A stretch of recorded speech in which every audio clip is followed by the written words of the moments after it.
says California. I'm originally from England, so I don't have an accent, everyone else does. I studied at Bath Academy of Art in England and at Basel, the Kunstgewerbeschule.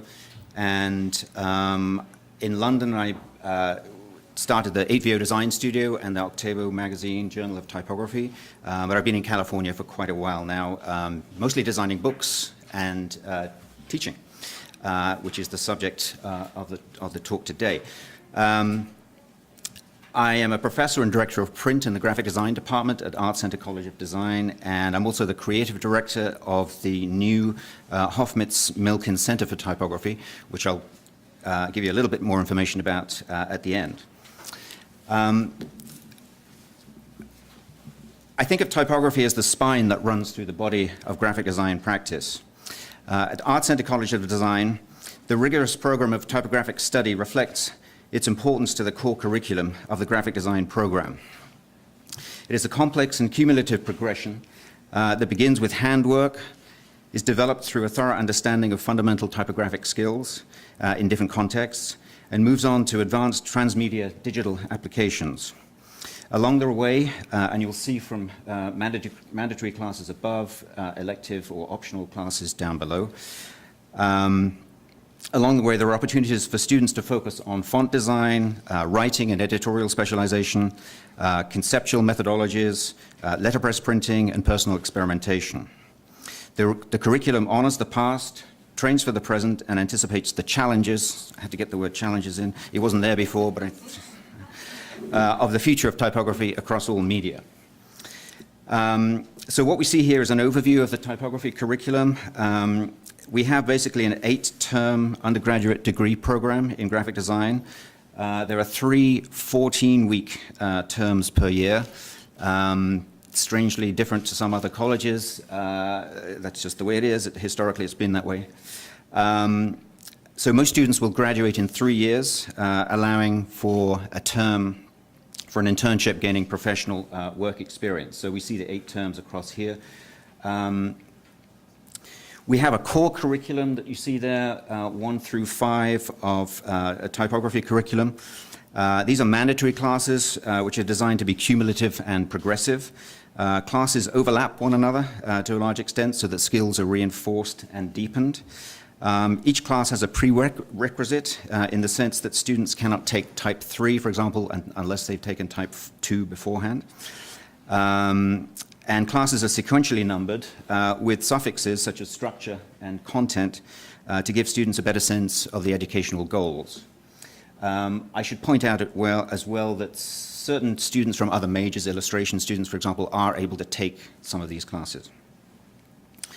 I like to use the analogy that learning typography is like learning a language that has its own grammar, syntax, and vocabulary. So the ultimate pedagogical goal is for a student to become fluent in that language so that the student feels like they have control over the material and can make it say what they want it to say, to have control, as it were, over the visual voice. I'm going to run briefly through some of these classes. Type 1 letter forms. This is, in the first term, letter forms introduces students to the individual formal units that make up a font, the atoms and molecules, if you like, of visual communication. Letter forms are drawn freehand in a variety of weights and styles to give the students a grounding in the basic shapes and anatomy of form. The humanistic origin of the letters are studied with brush, broadnit pen, and pencil. Type 2 structure, the second in the cumulative 5-part typography foundation sequence, is a rigorous introduction to the fundamentals of typography and with emphasis on the formal aspects of designing with typographic elements. And the responsibilities inherent in working with language. In terms of learning objectives, the emphasis is placed on exercises to allow students to become confident in handling type. Progressive typographic decision-making through such exercises provides students with the necessary grounding in typeface recognition, scale relationships, types of contrast, uses of space, symmetry, hierarchy, legibility, composition, alignments, and structures. These exercises are almost traditional now, but their importance cannot be underestimated. It's the cumulative decision-making about the use of type and space that is important here. The more typographic decisions the students have to make, the better they get at making them. It's as simple as that. Repetition may not be sexy in an educational context, but it works. Especially after, for example, the first week's homework, when in this particular project, when they are all using exactly the same wording, typeface, sizes, etc., but they can see that some look good and some don't. And the only difference is the use of space and understanding of grouping and interval. The lesson being that they start by thinking that typography is all about the typeface chosen, whereas fully half of typography is about the control of white space, of interval, and negative space. Once they understand that they are in control of the space, that it does not and should not happen accidentally, then they're on their way. A typical analogy that I always give is that it's just like music. The space between the notes are just as essential to the music as the notes themselves. So that this project is like playing exercise scales on the piano. They run through a series of particular criteria for these exercises, and I'm just going through. Towards the end, they can add imagery as well, for example. And in this particular class, the second project always becomes a poster about a particular typeface, so that they become more familiar with learning about typefaces, but also to learn about scale change and the sense of dealing with public language and public sign, as opposed to the more private nature of the handheld.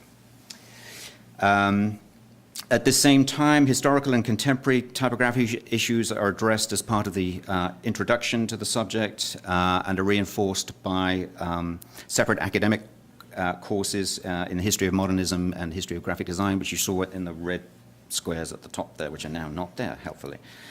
Type 3 context, as the name suggests, asks the students to then apply what they have learned to particular contexts, allowing for the individual nature of the project, of the content, and audience to start influencing and determining their typographic choices.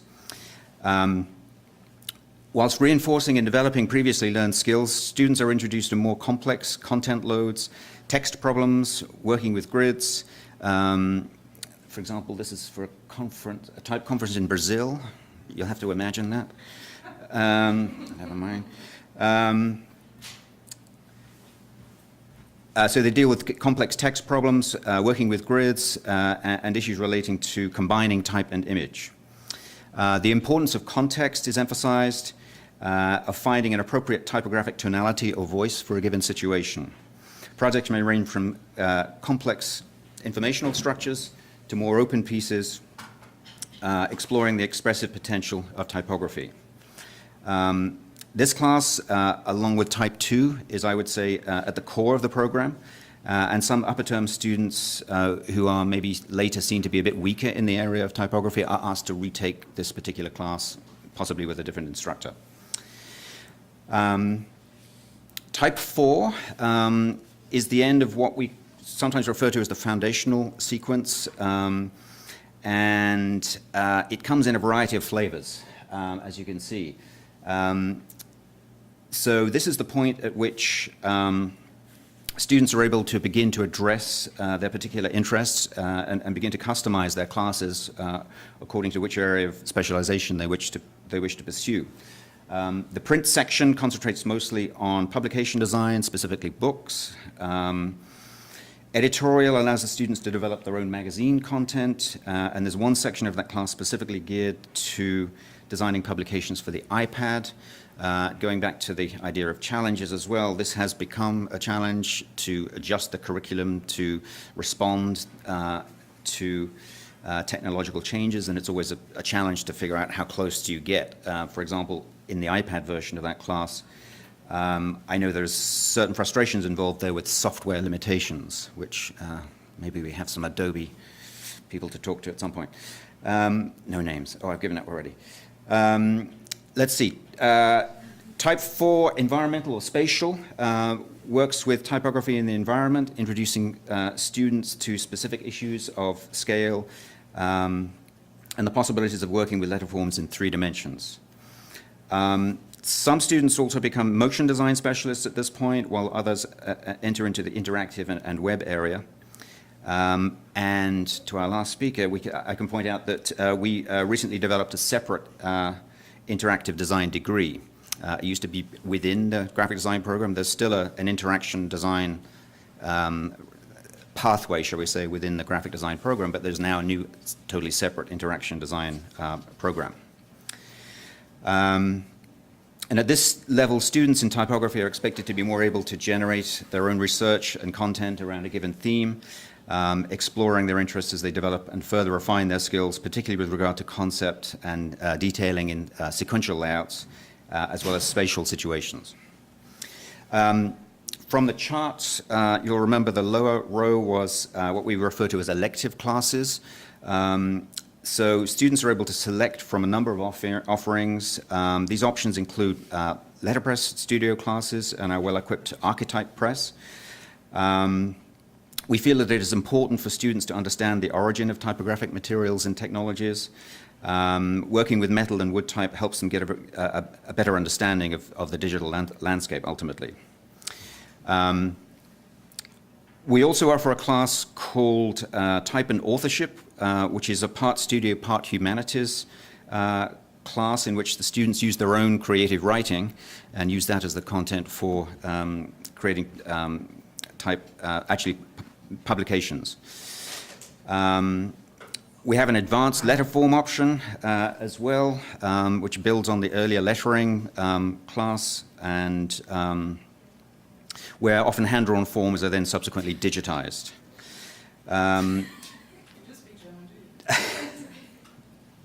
Digital font design allows students to develop an entirely new font in a term, or at least 26 characters and numerals. It depends, it varies on the student.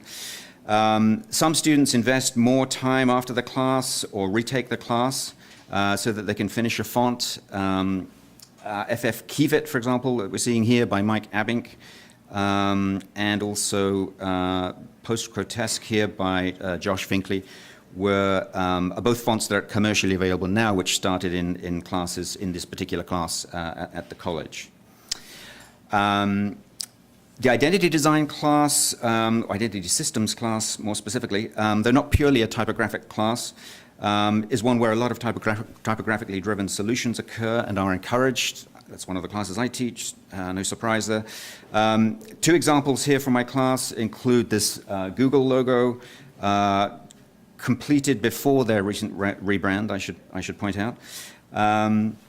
And then also this solution for the Rio Olympics. And again, this was done before I knew this conference even existed, so it's just a kind of a happy coincidence.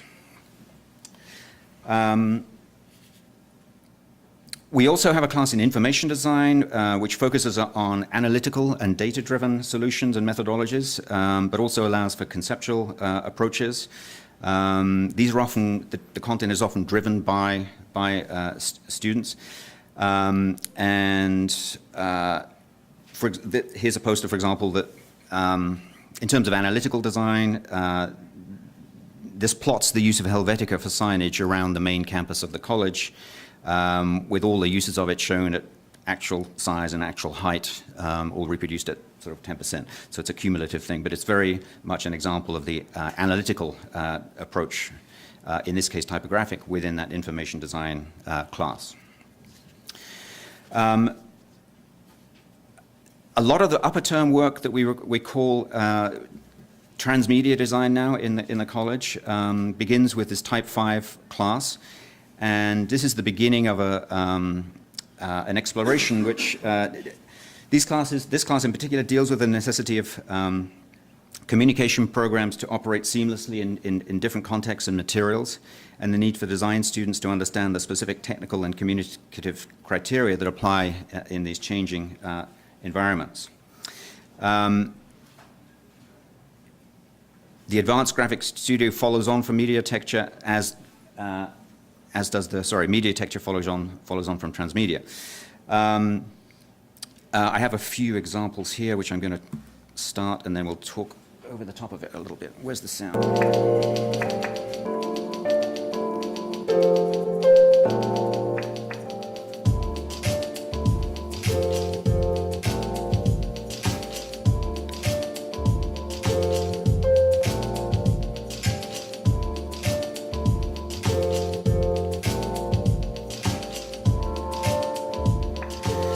In the class, students tackle design problems that require the development of solutions in different media, traditional ink on paper, a screen-based online web component, and 3D environmental display components.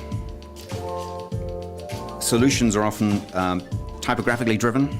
For example, a typical project might involve the design of a typographic word mark or logotype for an exhibition or event, together with a poster, invitation, an accompanying website, and a motion piece, as well as environmental applications.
At this level, students are also involved in experimentation, which may involve using projection and the creation of reactive and generative typographic installations, using, for example, motion detection sensors or the programming processing.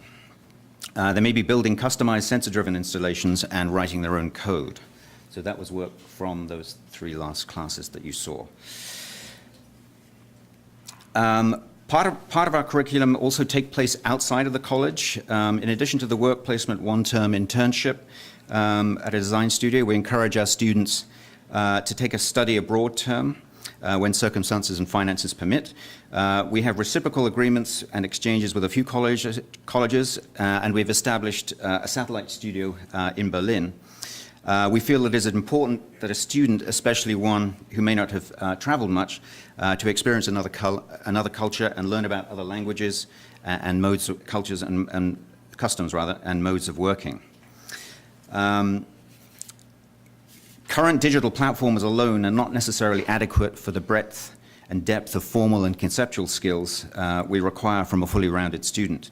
For example, we recently did a full-term experiment of working unplugged at our Berlin satellite studio, working without computers and smartphones with very interesting results. Temporarily removed from the dependence upon new technologies, many students found it liberating to be required to create communication strategies using only traditional analog methodologies, whether that involved stencils, typewriters, or other means. These were prints that we made in Eric Spiekermann's new letterpress studio in Berlin. The students came to realize that we limit our creativity if we only use what the computer gives us. The world is bigger and more interesting than a screen. In the headlong rush to embrace new technology, we have to be careful that we do not throw away the material wisdom that has been gained over the years. Hands have intelligence too. Last but not least, a couple more from Berlin. I'm going to return to the overview of the curriculum here to be able to introduce a new development which will undoubtedly help us in our future endeavors to give the students a full and comprehensive typographic and design education. We are very fortunate to be able to announce the opening next month of the Hofmitz-Milkin Center for Typography at Art Center. One of our esteemed colleagues and fellow typography instructors, who in fact studied at Basel, not the same year as me, Lea Hofmitz, sadly passed away last year.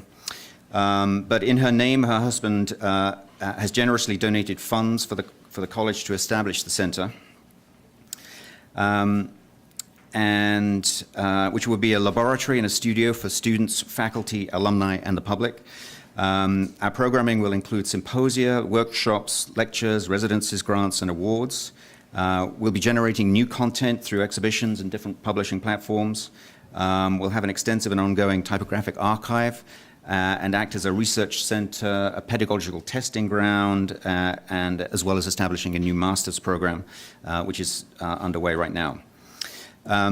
Our ambitious goals are to set the global standard for excellence in typography and design education, to provide a valuable service to the educational and professional communities as well as the public, to reinforcing the meaning and value of typography, to elevate and advance the teaching and understanding of both letterform design and typographic practice, and to honor the past and anticipate the future of typography in print, digital, and emerging media. So we begin this journey, this challenge, with the first combined symposium and exhibition entitled 8515, Typography Past, Present, and Future, which opens next month. This is the invitation card. You're all invited. And finally, if anyone has any suggestions, we're starting this thing from scratch, so if anyone has any suggestions about what a new typography center should or could be, then please, I'd be very happy to hear your ideas and come and talk to me over the next few days. Thank you.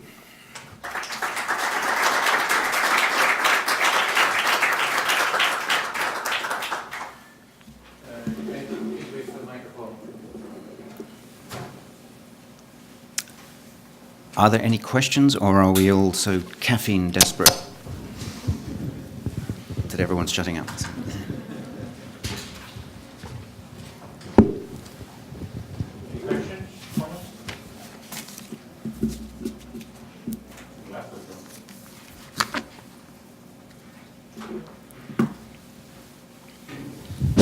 Good. Yeah, you can hear me. Good. Thank you. I think this now shows the connections of the three talks, this idea of what goes in the curriculum. And I think this wonderful challenge that you have is an enviable one of trying to, I think a lot of us would want to be in a similar position of trying to figure out how do you put together a center that does research but also is relevant to practice, is also relevant to the wider audience and so on. And my understanding of the geography of it is that actually it's something that can engage with the wider public. People will see what goes on as it happens. Exactly, yes. It's part of the college, but it's also sort of adjacent and outside of the college as well. So it's capable of doing some independent work in addition to housing what will be probably a typographic part of a new master's program. I should point out that we did originally have a master's program in graphic design a while ago, but it sort of merged and became a media design program, master's program, which seemingly now is somewhat divorced from certain aspects of graphic design. That's another story, but it's an interesting opportunity, certainly. How many students and how many teachers do you have in your department? That is a good question. I think Sorry.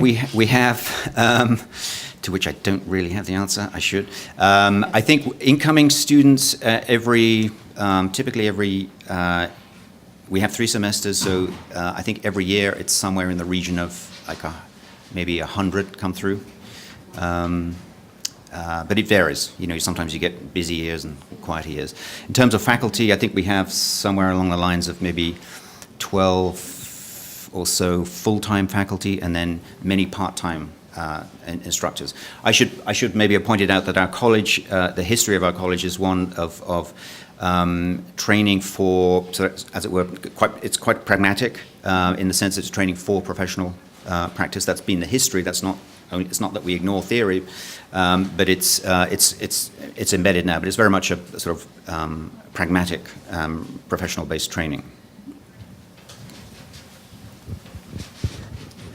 But I mean, you're right about the background of the Art Center, and there are quite a lot of courses where this idea of something that is, let's say, down-to-earth, professional practice-orientated, and might not see itself as being hand-in-hand with the art schools that Dogan mentioned earlier. However, it's a relatively new development, I think, that we see in these very down-to-earth institutions, the question of how do you integrate research into designers who will be very practice-orientated. So what we see is a redefinition of what a practitioner is someone who might be able to integrate research into their practice and might also have the language skills and might have the writing skills and the, let's say, knowledge production skills that go with it. I should point out, I mean, there are aspects of this curriculum, because it was largely typographically driven, there are certain academic classes that are not here. We have students that have graduated who are more now, shall we say, almost like curators and design, not managers, but they're writers, and they're doing many other things other than just purely sort of hardcore design in the traditional sense. Well, Simon, thank you very much again. Thank you. For your time.